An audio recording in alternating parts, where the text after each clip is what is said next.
যখন কোটিপতি যুবক নৌকার মাঝি মেয়েটির দেনা মেটাতে তার কুটিরে উপস্থিত হল, মানবতা জয়যুক্ত হল। দর্শক, কলকাতার প্রখ্যাত শিল্পপতি রাজেন্দ্র চক্রবর্তীর একমাত্র পুত্র আরিয়ান চক্রবর্তী তার জাঁকজমকপূর্ণ রুটিন নিয়ে সম্পূর্ণ পরিশ্রান্ত হয়ে উঠেছিল। বিদেশি গাড়ি, 5 তারা রিসর্ট, অভিজাত উৎসব আর প্রতিনিয়ত তার চারধারে ঘুরঘুর করা মোসাহেবরা, এই সমস্ত কিছু এখন তার দৃষ্টিতে চরম বিরক্তিকর ঠেকতে আরম্ভ করেছিল। ঠোঁটে কৃত্রিম হাসি বজায় থাকলেও অন্তরের গভীরে এক অজানা রিক্ততা বিরাজ করত। বহু রজনীতে সে তার প্যান্ট হাউসের বিশাল কাঁচ দিয়ে মহানগরীর রোশনাই দেখত আর চিন্তা করত যে বিপুল ঐশ্বর্যের অধিকারী হয়েও তার অন্তরে তৃপ্তি নেই কেন। তার পিতা আশা করতেন সে দায়িত্ব নিক, সমাজের উঁচুতলার মানুষদের সাথে মিশুক এবং বংশের প্রতিপত্তি আরও প্রসারিত করুক। তবে আরিয়ানের চিন্তাধারা এই সমস্ত কিছু থেকে ক্রমশ বিচ্ছিন্ন হয়ে পড়ছিল। একদা তার বিশ্ববিদ্যালয়ের এক প্রাক্তন সহপাঠীর চিত্র প্রদর্শনীর আমন্ত্রণ এল। অনুষ্ঠানটি মহানগরী থেকে বহু দূরে এক প্রত্যন্ত মৎস্যপল্লীতে আয়োজিত হয়েছিল। আরিয়ান দ্বিতীয়বার চিন্তা না করেই ওই স্থানে যাওয়ার সিদ্ধান্ত চূড়ান্ত করে ফেলল। সম্ভবত সে কিছুদিনের জন্য এই যান্ত্রিক কোলাহল থেকে মুক্তি পেতে চাইছিল। পরদিন ভোরে সে তার সাদা রেঞ্জ রোভারে চেপে সেই গন্তব্যের উদ্দেশ্যে রওনা হল। সাফার স্টিয়ারিং ধরেছিল আর আরিয়ান কাঁচের ভেতর দিয়ে 2 ধারের বিস্তীর্ণ জলাশয়, নারকেল বাগান আর মিঠো পথ পর্যবেক্ষণ করছিল। কংক্রিটের জঙ্গল আর ধোঁয়াশা থেকে বিচ্ছিন্ন এই স্নিগ্ধ প্রকৃতি তার ভীষণ পছন্দ হচ্ছিল। জীবনের প্রথমবার তার উপলব্ধি হল যে সুখ কেবল সুউচ্চ প্রাসাদে নয়, বরং প্রকৃতির ছোট ছোট উপহারেও লুকিয়ে থাকতে পারে। ঘণ্টা 3 পর আচমকা তাদের বিলাসবহুল যানটি বিকট শব্দে দাঁড়িয়ে পড়ল। চালক দ্রুত নেমে ইঞ্জিন পরীক্ষা করতে শুরু করল। বেশ কিছুক্ষণ পর হতাশ হয়ে জানালো, স্যার, যন্ত্রাংশ সারাই করতে অনেকটা সময় প্রয়োজন। আরিয়ান মোবাইল বের করল, কিন্তু সিগন্যাল একেবারেই পাওয়া যাচ্ছিল না। সে চারদিকে তাকালো। বিস্তীর্ণ প্রান্তর আর কর্দমাক্ত পথ ছাড়া কিছুই নেই। রোদ প্রখর হচ্ছিল এবং চারদিকে এক নিস্তব্ধতা বিরাজ করছিল। ঠিক সেই মুহূর্তে দূর থেকে জলের ছলাৎ ছলাৎ শব্দ ভেসে এলো। আরিয়ান তাকিয়ে দেখল একটি কাঠের তৈরি ডিঙি নৌকা খাল বেয়ে তাদের দিকে অগ্রসর হচ্ছে। ডিঙি নৌকায় বসা এক তরুণী দাঁড় বাইতে বাইতে আপন মনে স্থানীয় ভাটিয়ালি গাইছিল। তার পরনে ছিল মেরুন রঙের তাঁতের শাড়ি আর সাধারণ ব্লাউজ। তাকে দেখে মনে হচ্ছিল জীবনের কোনো অভাবই তার আনন্দকে কেড়ে নিতে পারেনি। মুখে স্নিগ্ধতা আর হাসিটা ছিল অত্যন্ত মায়াবী। নৌকাটি পাড়ের কাছে ভিড়তেই তরুণীটি হাসি মুখে প্রশ্ন করল, দেখে মনে হচ্ছে আপনাদের দামি যন্ত্র এই পল্লীগ্রামের পাদার কাছে হার মেনে নিয়েছে। আরিয়ান জীবনে প্রথমবার কোনো অপরিচিতার মুখে এমন স্পষ্ট আর চিন্তামুক্ত কথা শুনে মুচকি হাসল। সে প্রত্যুত্তরে বলল, হয়তো এখানকার পথঘাট বাইরের মানুষদের সহজে আপন করতে চায় না। তরুণীটি তৎক্ষণাৎ জবাব দিল, পথ নয় বাবু, এখানকার মাটি মানুষের অন্তর যাচাই করে, গাড়ির চাকা নয়। তার এই বাক্যটি সোজা আরিয়ানের মর্মে গিয়ে আঘাত করল। বড় শহরে সে প্রতিনিয়ত মানুষকে স্বার্থ আর ক্ষমতার মাপকাঠিতে বিচার করতে দেখেছে, কিন্তু এই নির্জন গ্রামে একজন অচেনা মেয়ে কোনো সংকোচ বা প্রলোভন ছাড়াই এত খাঁটি কথা বলছে। চালক তখনও মেরামতির চেষ্টায় রত ছিল। মেয়েটি পুনরায় বলল, যদি গন্তব্যে দ্রুত পৌঁছানোর তাড়া থাকে তবে সামনের বাজার পর্যন্ত আমি নৌকায় পৌঁছে দিতে পারি। আরিয়ান শুরুতেই তস্তত করল, কিন্তু উত্তাপ বাড়ছিল আর অন্য কোনো বিকল্পও ছিল না। অগতাস্যে নৌকায় গিয়ে বসল। ছোট নৌকাটি ধীর গতিতে খালের জল কেটে অগ্রসর হতে লাগল। আরিয়ান সম্ভবত তার জীবনে প্রথমবারের মতো এত সাদামাটা কোনো যানে ভ্রমণ করছিল। তবুও তার মনে এক অপার্থিব তৃপ্তি অনুভূত হচ্ছিল। পথে মেয়েটি কখনো নদীর মাছরাঙাগুলোর দিকে তাকাচ্ছিল, আবার কখনো পাড়ে খেলা করা শিশুদের দেখে হাত নাড়ছিল। আরিয়ান তাকে নীরব দৃষ্টিতে পর্যবেক্ষণ করতে লাগল। কিছুক্ষণ পেরোলে সে প্রশ্ন করল, তুমি কি প্রতিদিন এই নৌকা বাইছ? তরুণীটি সাবলীল কণ্ঠে জানালো, দাদুর হাঁপানি বেড়েছে, তাই সংসারের খরচ জোগাতে আমাকেই এই কাজ ধরতে হয়েছে। আরিয়ান জিজ্ঞাসা করল, তোমার নাম কি? মেয়েটি মিষ্টি হেসে বলল, নীলা। তারপর সে নিজেই জানতে চাইল, আর আপনার নাম? আরিয়ান জবাব দিল, আরিয়ান। মেয়েটি কিছুটা কৌতুকের সুরে বলল, নামটা তো বেশ রাজপুত্রদের মতো। এই মন্তব্য শুনে আরিয়ান অনেক দিন পর প্রাণ খুলে হাসল। বেশ কিছুক্ষণ পর তারা স্থানীয় একটি গ্রামীণ হাটের কাছে পৌঁছল। জায়গাটিতে বেশ জনসমাগম ছিল। বাঁশবেতের দোকান, মিষ্টির স্টল, লোকবাদ্য এবং ক্রেতাদের ভিড়ে চারপাশটা বেশ উৎসব মুখর লাগছিল। আরিয়ান নুরুপা থেকে নামার মুহূর্তে মানিব্যাগ থেকে কিছু নোট বের করে নীলার দিকে এগিয়ে দিল। কিন্তু নীলার অভিব্যক্তি 1 সেকেন্ডই কঠিন হয়ে গেল।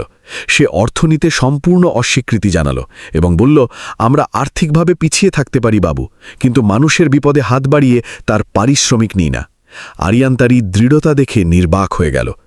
ইট পাথরের শহরে সে প্রতিনিয়ত মানুষকে অর্থের কাছে বিক্রি হতে দেখেছে, অথচ এখানে সামান্য উপার্জনের এক মেয়ে নিজের মর্যাদাকে সবার ঊর্ধ্বে স্থান দিচ্ছে। আরিয়ান হাটের দিকে পা বাড়াল, কিন্তু তার ভাবনা বারবার পেছনে ফেলে আসা সেই সাধারণ মেয়েটির দিকেই ছুটছিল।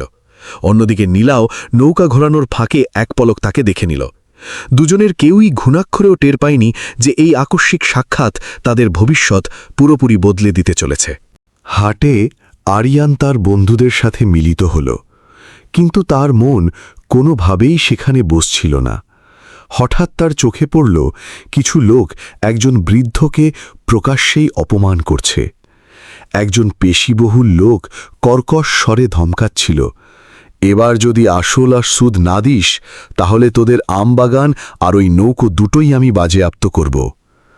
আরিয়ান তীক্ষ্ণ দৃষ্টিতে দেখল ওই বৃদ্ধ ব্যক্তিটি নীলার দাদু। নীলা তাদের সামনে ঢাল হয়ে দাঁড়িয়ে লোকটির সাথে বাদানুবাদ করছিল।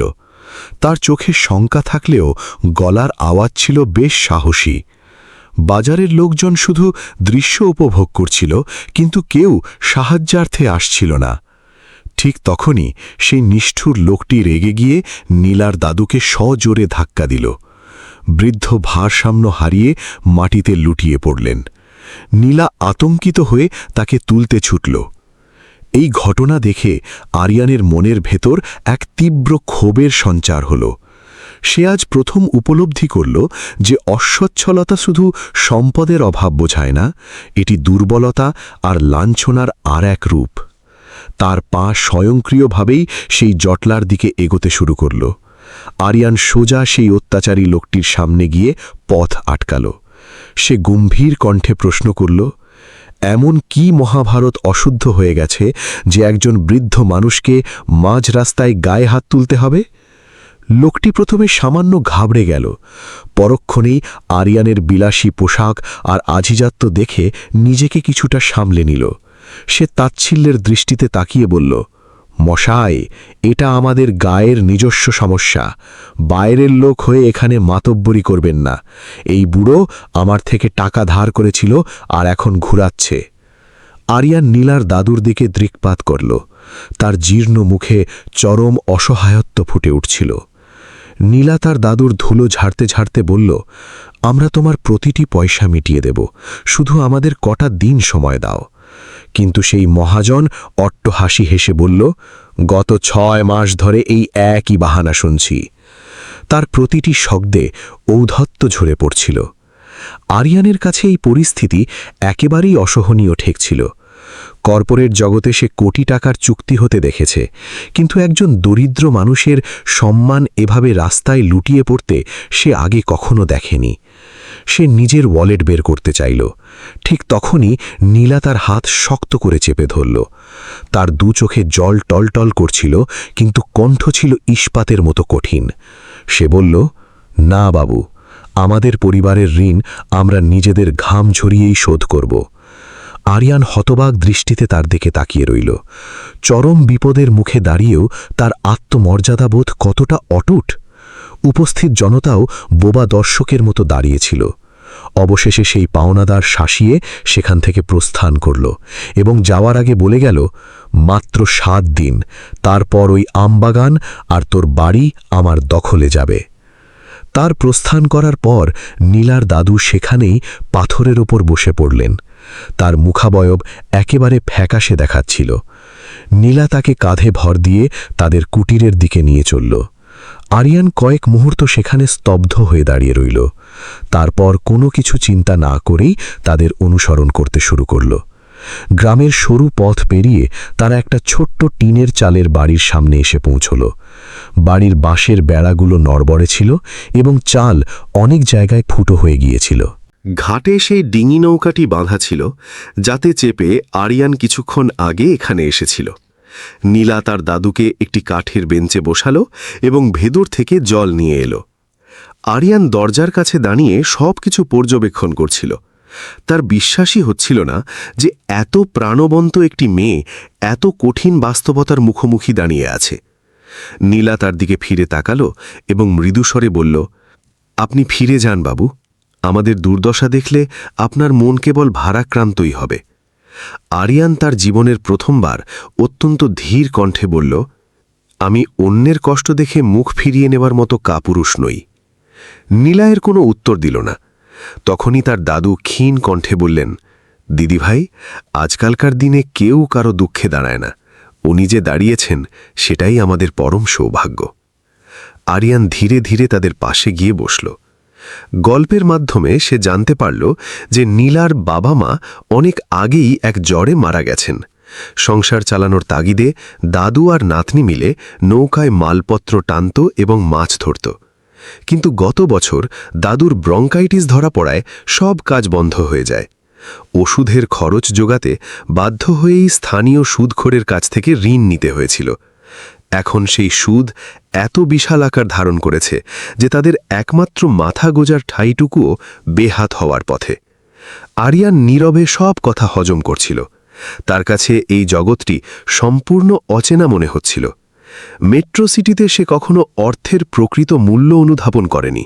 সেখানে লক্ষ টাকা মানে কেবল ব্যাংকের খাতায় লেখা কিছু অঙ্ক। আর এই গ্রামে কয়েক হাজার টাকার জন্য একটা গোটা পরিবারের অস্তিত্ব বিপন্ন। গোধূলি নেমে আসছিল। নীলা উনুনে আঁচ দিয়েছিল। সাধারণ শাকসবজি আর চালের ভাতের ঘ্রাণ পুরো ঘরটিতে ম করছিল। আরিয়ান দেখল, এই বাড়িতে অভাব থাকলেও একটা অদ্ভুত মায়া জড়িয়ে আছে। নীলা কাজের ফাঁকেই তার দাদুকে ওষুধ খাওয়াচ্ছিল, গায়ে চাদর জড়িয়ে দিচ্ছিল। ঠিক এমন সময় আরিয়ানের মোবাইল বেজে উঠল। তার শহরের বন্ধুরা বারবার জানতে চাইছিল সে হঠাৎ কোথায় হারিয়ে গেল। সে একটা মন গড়া অজুহাত দিয়ে কল কেটে দিল।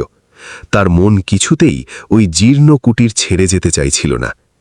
নীলা সামান্য হাসির রেখা টেনে বলল, শহরের বাবুরা গ্রামের এই রূঢ় দারিদ্র্য দেখে খুব দ্রুত ঘাবড়ে যান। আরিয়ান জবাব দিল, হয়তো এটাই সত্যি, কারণ আমরা জীবনের এই কঠিন রূপটা কখনো দেখার সুযোগই পাই না। এরপর কয়েক মুহূর্ত দুজনের মাঝেই নিস্তব্ধতা নেমে এলো। বাইরে ঝিঝি পোকার ডাক শোনা যাচ্ছিল এবং গ্রামের সন্ধ্যা ক্রমশ গাঢ় হচ্ছিল। আচমকা বাইরে মানুষের শোরগোল শোনা গেল। নীলা আতঙ্কিত হয়ে দরজার বাইরে ছুটে গেল। আরিয়ানও দ্রুত তার অনুসরণ করল। বাইরে সেই নিষ্ঠুর পাওনাদার তার দলবল নিয়ে হাজির হয়েছে। তারা নৌকাটি জোর করে খুলে নিয়ে যাওয়ার চেষ্টা করছিল। লোকটি কর্কশ স্বরে বলল, 7 দিন আর অপেক্ষা করব না, আজই এই নৌকা আমি বাজেয়াপ্ত করলাম। নীলা এক ছুটে গিয়ে নৌকার সামনে রুখে দাঁড়াল। তার চোখে জল টলটল করছিল ঠিকই, কিন্তু কণ্ঠস্বরে কোনো কাঁপন ছিল না।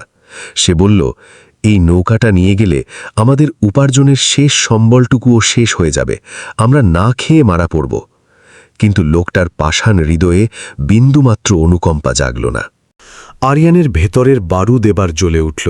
সে সামনে এগিয়ে গিয়ে নৌকার দড়ি শক্ত করে ধরে অত্যন্ত কড়া সুরে বলল, এই নৌকা কেউ এক চুলও সরাতে পারবে না। মহাজন ভ্রুকুটি করে তার দিকে তাকিয়ে বলল, মশাই, বাইরে থেকে ঘুরতে এসেছেন, তাই এখানকার নিয়মকানুন জানেন না। ধার শোধ না করলে সম্পত্তি ক্রোক হবেই। আশেপাশের প্রতিবেশীরা ততক্ষণে সেখানে ভিড় জমিয়েছিল। সবাই শুধু নীরব দর্শক হয়ে দাঁড়িয়েছিল, কিন্তু কেউ টু শব্দটিও করছিল না।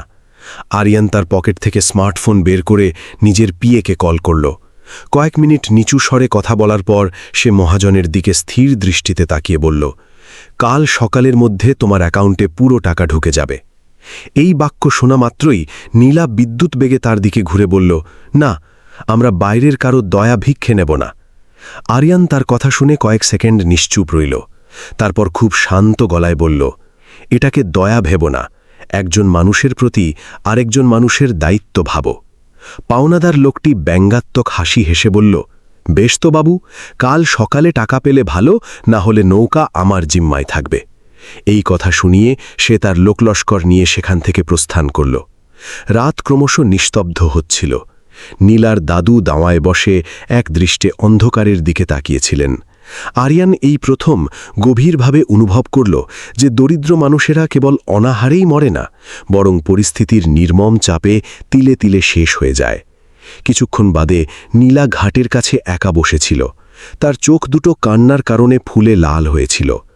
আরিয়ান নিঃশব্দে গিয়ে তার পাশে বসল। বেশ কিছুক্ষণ তারা দুজনেই কোনো বাক্য বিনিময় না করে তারাভরা আকাশের দিকে তাকিয়ে রইল। এরপর নীলা অত্যন্ত ম্লান স্বরে বলল, অভাব মানুষকে ভেতর থেকে কতটা অসহায় করে দেয় তা আপনি বুঝবেন না বাবু। আরিয়ান তার মুখের দিকে তাকালো। তার প্রথমবারের মতো মনে হল এই সাধারণ মেয়েটির জীবনের সংগ্রাম উপলব্ধি করা তার পক্ষে খুব একটা সহজ হবে না। আরও কিছুক্ষণ তারা নিশ্চুপ বসে রইল। রাতের কনকনে হাওয়া বইছিল। দূর জঙ্গল থেকে শেয়ালের ডাক ভেসে আসছিল, আর নদীতে জলের ছলছল শব্দ শোনা যাচ্ছিল। নীলার দৃষ্টি মাটিতে নিবদ্ধ ছিল। মনে হচ্ছিল সে বুকের ভেতর জমে থাকা অনেক না বলা কথা চেপে রাখার চেষ্টা করছে। কিছুক্ষণ নীরবতার পর সে ধীর কণ্ঠে বলল, গরিবদের প্রতিদিন এক নতুন আতঙ্কের সাথে লড়াই করে বাঁচতে হয়। কখনো দুবেলার খাবারের চিন্তা, কখনো সমাজের কটূক্তি, আবার কখনো নিজেদের শেষ সম্বলটুকু হারানোর ভয়। আরিয়ান তার কথাগুলো মন্ত্রমুগ্ধের মতো শুনছিল। সে তার বিলাসী জীবনে কখনো কাউকে এত নিখাদ আর বাস্তব যন্ত্রণার কথা বলতে শোনেনি। আরিয়ান আলতো স্বরে বলল, সব দরিদ্র মানুষ মনের দিক থেকে দুর্বল হয় না নীলা, বরং অনেক কোটিপতি আছেন যারা মনের দিক থেকে চরম দরিদ্র। এই কথা শুনে নীলা প্রথমবারের মতো আরিয়ানের চোখের দিকে তাকাল। তার চোখে এক অদ্ভুত বিস্ময় খেলা করছিল। সম্ভবত সে কখনো কল্পনাও করেনি যে শহরের এক অহংকারী ধনী যুবক তার বুকের ভেতরের এত গভীর ক্ষতগুলো বোঝার চেষ্টা করবে। নিশুতি রাত নেমে এসেছিল। আরিয়ানের সঙ্গীরা অনবরত ফোন করে যাচ্ছিল, কিন্তু সে কোনো ডাকেই সাড়া দিল না। তার কেবলই মনে হচ্ছিল যে এই ভাঙাচোরা উঠোনে বসে সে জীবনের চরম বাস্তবতাকে খুব কাছ থেকে উপলব্ধি করছে। পরের দিন সকালে পুরো তল্লাটে খবর রটে গেল যে শহরের এক বড়লোকের ছেলে নীলাদের বাড়িতে রাত কাটিয়েছে। পড়শিলা নানা জল্পনা কল্পনা শুরু করে দিল। কেউ কেউ দূর থেকে মজা দেখছিল, আবার কেউ কেউ নীলার চরিত্র নিয়ে বাঁকা কথা বলছিল। নদীর ঘাটে জটলা করা মহিলারা ফিসফিস করে নিন্দা করছিল। নীলার কানেও এসব কথা পৌঁছচ্ছিল, কিন্তু সে কাউকে কোনো প্রত্যুত্তর দিল না। আরিয়ান যখন ঘর থেকে বেরোল, তখন সে গ্রামবাসীদের তীক্ষ্ণ দৃষ্টি অনুভব করল। জীবনের প্রথমবার সে বুঝল যে দরিদ্র মানুষকে শুধু টাকার অভাব নয়, সমাজের কুৎসাও তিলে তিলে মারে। সে নীলার দিকে তাকাল। নীলা তখন নৌকায় জাল গোছাচ্ছিল। দেখে মনে হচ্ছিল যেন এসব কথায় তার বিন্দুমাত্র ভ্রুক্ষেপ নেই, কিন্তু তার চোখের বিষণ্ণতা সবকিছু স্পষ্ট করে দিচ্ছিল। সকাল 10টা নাগাদ গ্রামের মেঠো পথে কয়েকটা দামি এসইউভি এসে ব্রেক কষল। কৌতূহলী গ্রামবাসীরা ভিড় জমাল। আরিয়ানের ম্যানেজার কিছু রক্ষীসহ গাড়ি থেকে নামল। তাদের হাতে ব্রিফকেস ছিল। খবর পেয়ে সেই পাওনাদারও তড়িঘড়ি করে সেখানে হাজির হল। তার চোখে মুখে আগের মতোই অহংকার লেপ্টেছিল। আরিয়ান সোজা তার সামনে গিয়ে বলল, তোমার মোট পাওনার হিসেব বের করো। মহাজন দ্রুত খাতা খুলল। সে চক্রবৃদ্ধি হারে সুদ কষে বিশাল একটি অঙ্কের কথা শোনাল। উপস্থিত জনতা আটকে উঠল। নীলা এবং তার দাদুর মুখ শুকিয়ে গেল। তাদের ধারণা হলো হয়তো এবার এই শহরের ছেলেটি পিছিয়ে যাবে, কিন্তু আরিয়ান একটি শব্দ উচ্চারণ না করে তার ম্যানেজারের দিকে ইশারা করল। চোখের পলকে টাকায় ঠাসা ব্রিফকেসটি মহাজনের সামনে খুলে ধরা হলো। ভিড় করে থাকা মানুষজন অবাক বিস্ময়ে একে অপরের দিকে তাকাতে লাগল। পাওনাদারের হাত পর্যন্ত থরথর করে কাঁপছিল। সে তড়িঘড়ি করে নোটগুলো গুনতে বসল। নীলা একদম নিশ্চুপ হয়ে দাঁড়িয়েছিল। তার চোখে জল চিকচিক করছিল, তবে এবার সেই জলে বেদনার চেয়ে হতভাগ হওয়ার রেশ বেশি ছিল। হয়তো সে জীবনে প্রথম কাউকে সম্পূর্ণ নিঃস্বার্থভাবে এতটা পাশে দাঁড়াতে দেখল। টাকা গোনা শেষ হতেই আরিয়ান ঋণের স্ট্যাম্প পেপারগুলো হাতে নিল এবং সবার সামনে টুকরো টুকরো করে ছিঁড়ে বাতাসে উড়িয়ে দিল। পুরো গ্রামে শ্মশানের মতো স্তব্ধতা বিরাজ করছিল। নীলার দাদুর দুচোখ বেয়ে অঝরে জল ঝরছিল। তিনি কাঁপা কাঁপা হাতে আরিয়ানের পা ছুঁয়ে প্রণাম করতে গেলেন, কিন্তু আরিয়ান তৎক্ষণাৎ পিছিয়ে গিয়ে বলল, দাদু, আমাকে লজ্জিত করবেন না। আমি কেবল একজন মানুষের প্রতি আরেকজন মানুষের দায়িত্ব পালন করেছি মাত্র। এই কথা শুনে সেখানে দাঁড়িয়ে থাকা অনেক নিন্দুকের মাথা নিচু হয়ে গেল। হয়তো প্রথমবারের মতো গ্রামবাসী কোনো বিত্তবান মানুষকে এমন নিরহংকার রূপে দেখল। কিন্তু ভিড়ের একদম পেছনে থাকা একজন লোক আড়ালে দাঁড়িয়ে ফোনে কাউকে খবর দিচ্ছিল। সে নিচু স্বরে বলল, বড়বাবুর ছেলে তো গ্রামের এক জেলের মেয়ের প্রেমে হাবুডুবু খাচ্ছে। এই সংবাদ দ্রুত শহরে পাঠাতে হবে। অন্যদিকে আরিয়ানের বিন্দুমাত্র ধারণা ছিল না যে এই কটা দিন তার গোটা জীবনের মোড় ঘুরিয়ে দিতে চলেছে। বিকেল হতেই চায়ের দোকানে তাকে নিয়েই চর্চা শুরু হলো। কেউ কেউ তার মহত্ব নিয়ে পঞ্চমুখ ছিল, তো কেউ কেউ তাকে নিয়ে হাসি ঠাট্টা করছিল। নীলার কাছে এসব খুব অস্বস্তিকর লাগছিল। সে নিঃশব্দে ঘরের ভেতর ঢুকে গেল। আরিয়ান তার এই গুমুর ভাবটা আজ করতে পেরেছিল। সে ধীর পায়ে তার পেছনে গিয়ে বলল, মানুষের স্বভাবই হল গাল গল্প করা, তুমি ওদের কথায় কান দিও না। নীলা ঘুরে দাঁড়িয়ে তীব্র স্বরে বলল, আপনার জন্য এসব বলা খুব সহজ বাবু, কারণ সমাজ আপনাকে সমীহ করে। একটা গরিব মেয়ের নামে কলঙ্ক লেপন করা এই সমাজের সবচেয়ে প্রিয় খেলা। এই কথা শুনে আরিয়ান একেবারে নিশ্চুপ হয়ে গেল, কারণ সে উপলব্ধি করল নীলার রূঢ় বাস্তবটাই বলছে। সে অত্যন্ত নরম স্বরে বলল, কারো মানসিকতা যদি নিচু হয় তবে তার দায়ভার তোমার নয়। নীলার চোখ জলে ভরে উঠল। সে প্রথমবারের মতো সমস্ত বাঁধন ছিঁড়ে আরিয়ানের দিকে তাকাল। দুজনের মাঝে এমন এক স্তব্ধতা নেমে এলো যার আড়ালে হাজারো অব্যক্ত কণা লুকিয়েছিল। ঠিক সেই মুহূর্তেই আরিয়ানের মোবাইল বেজে উঠল। স্ক্রিনে তার বাবা রাজেন্দ্র চক্রবর্তীর নাম জলজল করছিল। আরিয়ান কল রিসিভ করতেই উপাস থেকে ক্রোধে ফেটে পড়া কণ্ঠস্বর ভেসে এলো, তুমি ওই অজপাড়াগায় কি করছো? আরিয়ান কিছু একটা বলতে যাবে তার আগেই তার বাবা গর্জে উঠলেন, গোটা শহরে রটে গেছে যে চক্রবর্তীদের একমাত্র ওয়ারিশ কোনো এক ছোট লোকের মেয়ের বাড়িতে পড়ে আছে। আরিয়ান শান্তস্বরে জবাব দিল, বাবা, ওরা খুব বিপদে পড়েছিল। কিন্তু রাজেন্দ্র চক্রবর্তী তাকে থামিয়ে দিলেন। তিনি অত্যন্ত কড়া গলায় নির্দেশ দিলেন, তুমি কাল সকালেই প্রথম সুযোগে শহরে ফিরে আসবে।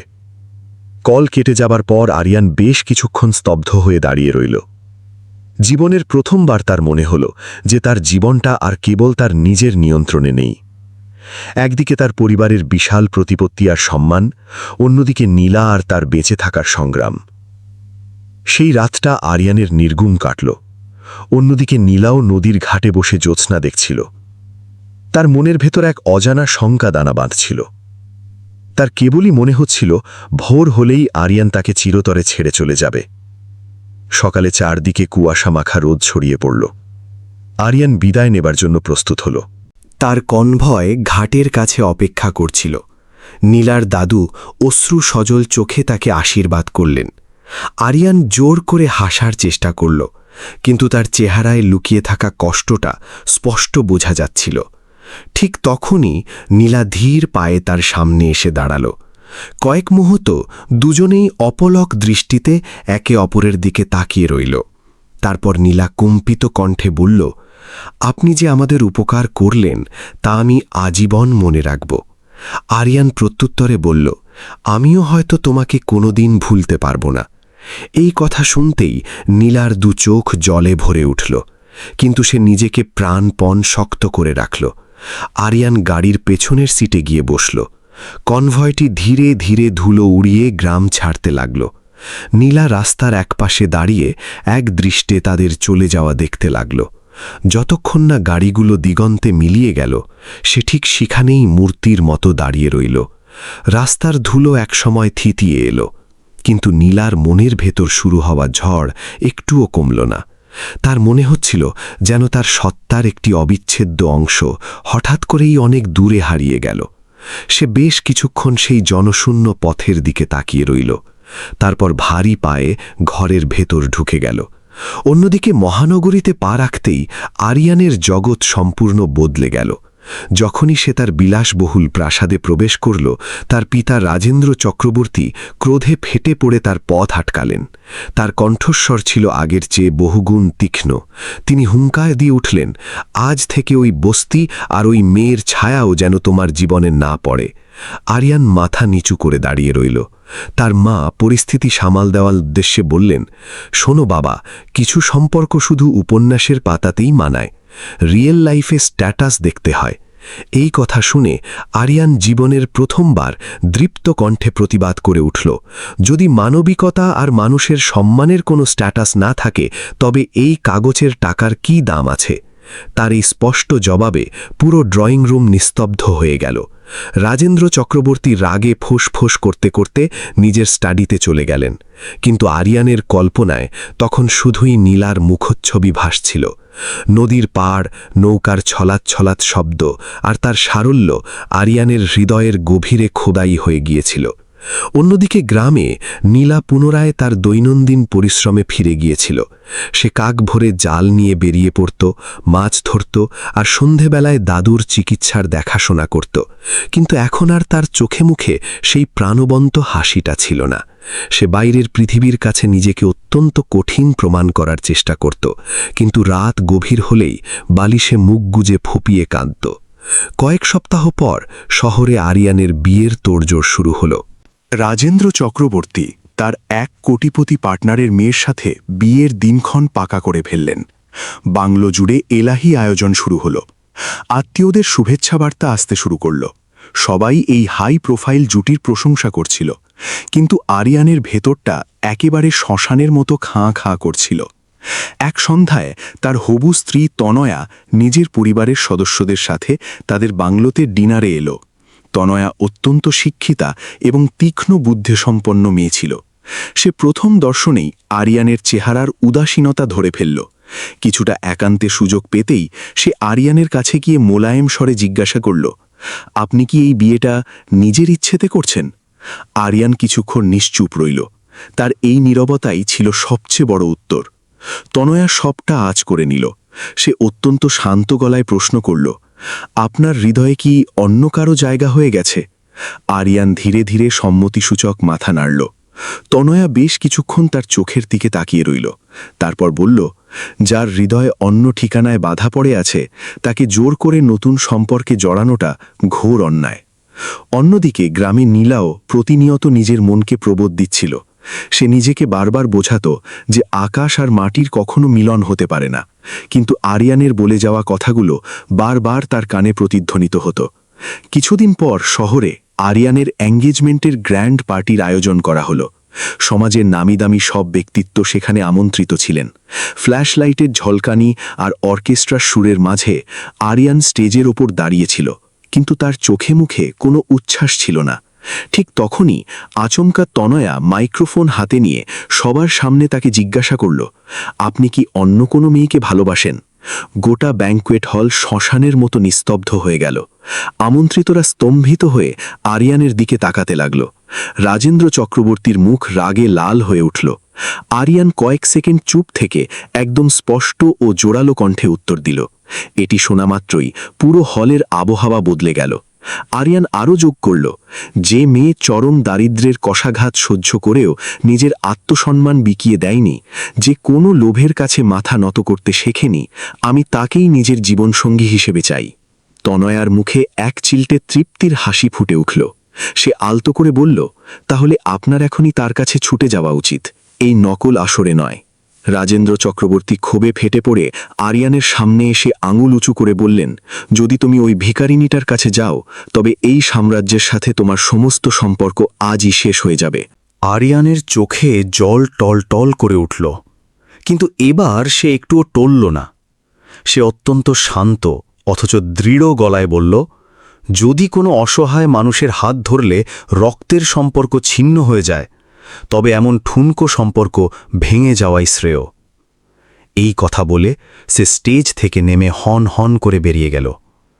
জীবনের প্রথমবার সে তার বংশের অহংকার আর সম্পদের মোহ ত্যাগ করে নিজের বিবেকের ডাককে বেছে নিয়েছিল। সারা রাত ড্রাইভ করে সে সেই অচেনা গ্রামের পথ ধরল। অন্যদিকে নীলা তার কুটিরের উঠোনে বসে আকাশের তারাদের দিকে তাকিয়েছিল।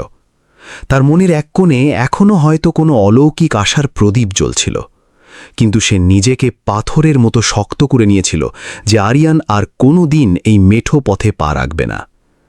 ঠিক তখনই দূরের কাঁচা রাস্তা ধরে গাড়ির জোরালো হেডলাইট ধেয়ে আসতে দেখা গেল।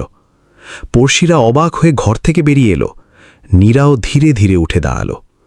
অল্প সময়ের মধ্যেই সেই সাদা রেঞ্জ রোভারটি তার বাড়ির উঠোনে এসে ব্রেক কষল। দরজা খুলে গেল এবং আরিয়ান নেমে এলো। তার চেহারায় দীর্ঘ জার্নির ক্লান্তি থাকলেও চোখে মুখে বিন্দুমাত্র সংশয় ছিল না।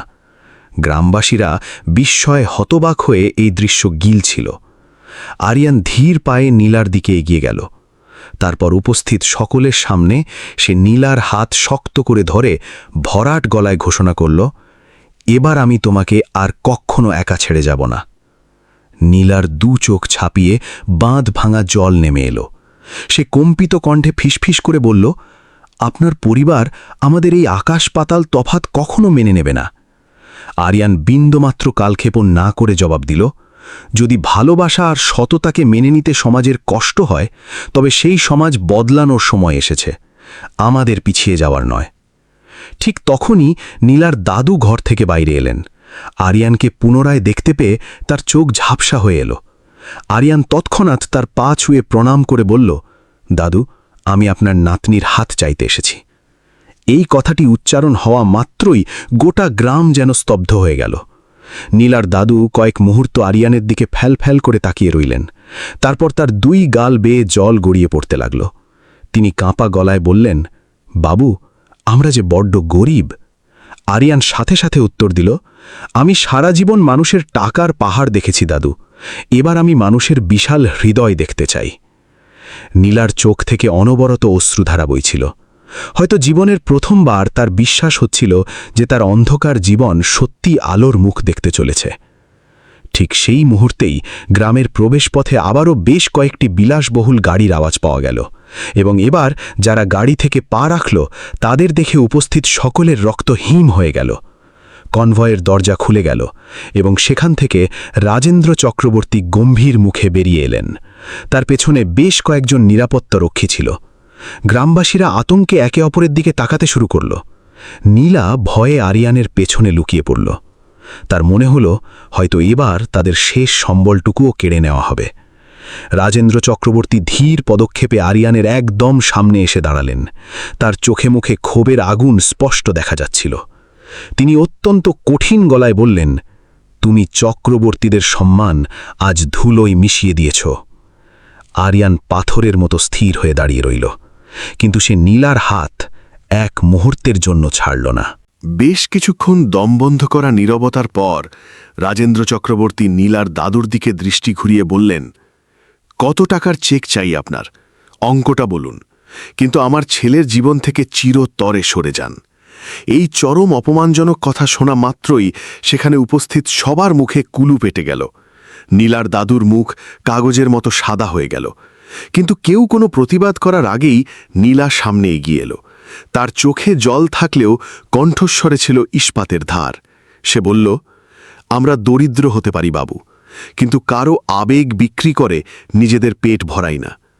রাজেন্দ্র চক্রবর্তী কয়েক সেকেন্ডের জন্য একেবারে বোবা হয়ে গেলেন। সম্ভবত তিনি কল্পনাও করেননি যে এক অভাবী মেয়ে এত বড় একজন শিল্পপতির মুখের ওপর এমন জবাব দিতে পারে। আরিয়ানের চোখে তখন অসম্ভব গর্ব ঝরে পড়ছিল। সে তার পিতার দিকে তাকিয়ে বলল, বাবা, আপনি সারা জীবন আমাকে সমাজের বড় মানুষ হতে শিখিয়েছেন, কিন্তু আজ আমি উপলব্ধি করলাম যে বড় মানুষ ব্যাংক ব্যালেন্স দিয়ে হওয়া যায় না। বড় মানুষ হতে গেলে বড় একটা হৃদয় লাগে। এই কথা শুনে আশেপাশে ভিড় করে থাকা অনেক মানুষের মাথা শ্রদ্ধায় নিচু হয়ে গেল। রাজেন্দ্র চক্রবর্তী অপমানে ক্ষোভে সেখান থেকে ঘুরে দাঁড়াতে যাচ্ছিলেন, কিন্তু ঠিক তখনই আচমকা নীলার দাদুর প্রচণ্ড শ্বাসকষ্ট শুরু হলো। চোখের পলকে তার শরীরটা ভারসাম্য হারিয়ে মাটিতে আছড়ে পড়ল। নীলা চিৎকার করে কেঁদে উঠল। সে সাথে সাথে মাটিতে বসে তাকে জড়িয়ে ধরল। আরিয়ানও দ্রুত তাকে সামলাতে বসল। পুরো গ্রামে হুলুস্থুল পড়ে গেল। কেউ মাথায় জল দিতে বলল, তো কেউ ডাক্তার ডাকতে ছুটল। আরিয়ান এক মুহূর্তও নষ্ট না করে বৃদ্ধকে পাজাকলা করে নিজের গাড়ির পেছনের সিটে তুলল এবং শহরের বড় হাসপাতালের দিকে গাড়ি ছোটাল। পুরো রাস্তা নীলা তার দাদুর হাত শক্ত করে ধরে অঝরে কাঁদতে থাকল। আরিয়ান বারবার তাকে ভরসা দিচ্ছিল, কিন্তু তার নিজের চোখমুখেও আতঙ্কের ছাপ স্পষ্ট ছিল। হাসপাতালে পৌঁছানো মাত্রই ডাক্তাররা তাকে ট্রলিতে করে ইমার্জেন্সিতে নিয়ে গেলেন। নীলা অপারেশন থিয়েটারের বাইরে বসে ঈশ্বরের কাছে ব্যাকুল হয়ে প্রার্থনা করছিল। আরিয়ান তার পাশে একটি চেয়ারে নিশ্চুপ হয়ে বসে রইল। বেশ কিছুক্ষণ পর প্রধান চিকিৎসক বাইরে বেরিয়ে এলেন। তার কপালের ভাঁজ দেখে নীলার বুকের ভেতরটা ধক করে উঠল। ডাক্তার অত্যন্ত ধীর স্বরে বললেন, পেশেন্টের কন্ডিশন খুবই ক্রিটিক্যাল, লাইফ সাপোর্ট অবিলম্বে শুরু করতে হবে। এই কথা শুনে নীলার দুচোখ বেয়ে শ্রাবণের ধারা নামল। সে কাঁপা গলায় মিনতি করে জিজ্ঞাসা করল, ডাক্তারবাবু, আমার দাদুভাই প্রাণে বেঁচে যাবেন তো? ডাক্তার সান্ত্বনার সুরে বললেন, আমরা আমাদের তরফ থেকে কোনো ত্রুটি রাখব না। এই বলে ডাক্তার ভেতরে চলে গেলেন। আইসিইউর বাইরের লম্বা করিডোরে এক দম বন্ধ করা নীরবতা নেমে এলো। নীলা মেঝেতে বসে পড়ে ডুকরে কাঁদতে লাগল। আরিয়ান কিছুক্ষণ তার এই অসহায় রূপটা দেখল। তারপর ধীরে ধীরে তার পাশে মেঝেতে বসে পড়ে তার কাঁধে হাত রেখে বলল, তুমি একদম ভেঙে পড়ো না, দাদুর কিচ্ছু হবে না। নীলা ফুপিয়ে কাঁদতে কাঁদতে বলল, আপনি আমাদের জন্য ইতিমধ্যেই অনেক করেছেন বাবু, আর আপনাকে জড়াতে চাই না। আরিয়ান ম্লান হেসে বলল, যখন নিজের ভালোবাসার মানুষ বিপদে থাকে তখন লাভ ক্ষতির হিসেব কষতে নেই। তার এই কথা শুনে নীলা একেবারে চুপ হয়ে গেল। হয়তো জীবনের প্রথমবার সে গভীরভাবে উপলব্ধি করল যে আরিয়ান শুধু তার পাশে এসে দাঁড়ায়নি, বরং তার সমস্ত যন্ত্রণাকেও নিজের কাঁধে তুলে নিয়েছে। অন্যদিকে করিডোরের এক প্রান্তে দাঁড়িয়ে রাজেন্দ্র চক্রবর্তী এই পুরো দৃশ্যটা নীরবে পর্যবেক্ষণ করছিলেন। তিনি তার ছেলেকে সারা জীবন কর্পোরেট মিটিংয়ে কড়া হাতে ডিল সামলাতে দেখেছেন, কিন্তু কোনো গরিব পরিবারের জন্য এভাবে ইমোশনালি ভেঙে পড়তে এই প্রথম দেখলেন। কিছুক্ষণ বাদে এক নার্স বাইরে এসে জানালেন যে এমার্জেন্সি ফান্ডের জন্য এখনই বড় অঙ্কের টাকা ডিপোজিট করতে হবে। আরিয়ান এক মুহূর্ত চিন্তা না করে বিলিং কাউন্টারের দিকে হাঁটা দিল। নীলা তাকে আটকাতে গেলে সে শুধু এটুকুই জবাব দিল, আজ যদি আমি টাকার জন্য পিছিয়ে আসি তবে আয়নার সামনে দাঁড়িয়ে নিজেকে কোনো দিন ক্ষমা করতে পারব না। চিকিৎসা পুরো দমে শুরু হল। রাত তখন অনেক গভীর। হাসপাতালের করিডোরে পিনপতন নিস্তব্ধতা বিরাজ করছিল। নীলা ক্লান্তিতে চেয়ারে হেলান দিয়ে বসেছিল। ঠিক তখনই আরিয়ান ক্যান্টিন থেকে তার জন্য এক কাপ কফি নিয়ে এলো। সে কাপটি তার দিকে বাড়িয়ে দিয়ে নরম স্বরে বলল, সকাল থেকে তোমার পেটে দানাপানি পড়েনি। নীলা কাপটি হাতে নিল ঠিকই, কিন্তু তার দৃষ্টি তখনও আইসিইউয়ের লাল আলোর দিকে আটকে ছিল। সে ধরা গলায় বলল, যদি দাদুর কিছু হয়ে যায় তবে এই পৃথিবীতে আমি একদম অনাথ হয়ে যাব। আরিয়ান সাথে সাথে তার হাত দুটো নিজের হাতের মুঠোয় নিয়ে বলল, যতদিন আমার শরীরে প্রাণ আছে তুমি কোনো দিন নিজেকে অনাথ ভাববে না। এই চরম ভরসার কথা শুনে নীলা নিজেকে আর ধরে রাখতে পারল না। তার দু চোখ বেয়ে শ্রাবণের ধারা বইতে শুরু করল। সে জীবনের প্রথমবার কোনো দ্বিধা না রেখেই আরিয়ানের কাঁধে মাথা রাখল। আরিয়ানও নিঃশব্দে তার হাত শক্ত করে ধরে রাখল। সকাল হতেই হাসপাতালে গ্রামের বেশ কিছু মানুষ এসে জড়ো হল। গতকাল পর্যন্ত যারা তাকে নিয়ে কুৎসা রটাচ্ছিল, আজ তারাই পরম উৎকণ্ঠার সাথে দাদুর স্বাস্থ্যের খোঁজ নিচ্ছিল। হয়তো খাঁটি মানবিকতা ধীরে ধীরে সমাজের কঠিন মানসিকতাকেও গুলিয়ে দিচ্ছিল। ঠিক তখনই ডাক্তার হাসি মুখে বাইরে এসে জানালেন, আপনাদের আর চিন্তার কোনো কারণ নেই, পেশেন্ট এখন আউট অফ ডেঞ্জার। এই কথা শোনা মাত্র নীলা আনন্দে কাঁদতে কাঁদতে ভগবানকে ধন্যবাদ জানাতে লাগল। আরিয়ান একটা দীর্ঘ স্বস্তির নিঃশ্বাস ছাড়ল। বহুদিন পর তার চোখে মুখে এমন একটা স্নিগ্ধ শান্তি ফুটে উঠল। কয়েক সপ্তাহ পর নীলার দাদু পুরোপুরি সুস্থ হয়ে গ্রামে ফিরে এলেন। এবার গ্রামীণ পরিবেশটা সম্পূর্ণ অন্যরকম হয়ে গিয়েছিল। মানুষ এখন তাদের দিকে চরম শ্রদ্ধার দৃষ্টিতে তাকাচ্ছিল। যারা একসময় তাদের দারিদ্র্য নিয়ে ব্যঙ্গ করত, তারাই এখন মাথা নিচু করে সম্মান জানাচ্ছিল। এক পরন্ত বিকেলে নদীর ঘাটের সেই পুরনো বটগাছের নিচে আরিয়ান আর নীলা পাশাপাশি দাঁড়িয়েছিল। হঠাৎ পেছন থেকে ভারী জুতোর আওয়াজ পাওয়া গেল। দুজনেই ঘাড় ঘুরিয়ে দেখল স্বয়ং রাজেন্দ্র চক্রবর্তী দাঁড়িয়ে আছেন। তার চেহারায় এবার সেই অহংকারের পরিবর্তে এক অদ্ভুত প্রশান্তি বিরাজ করছিল।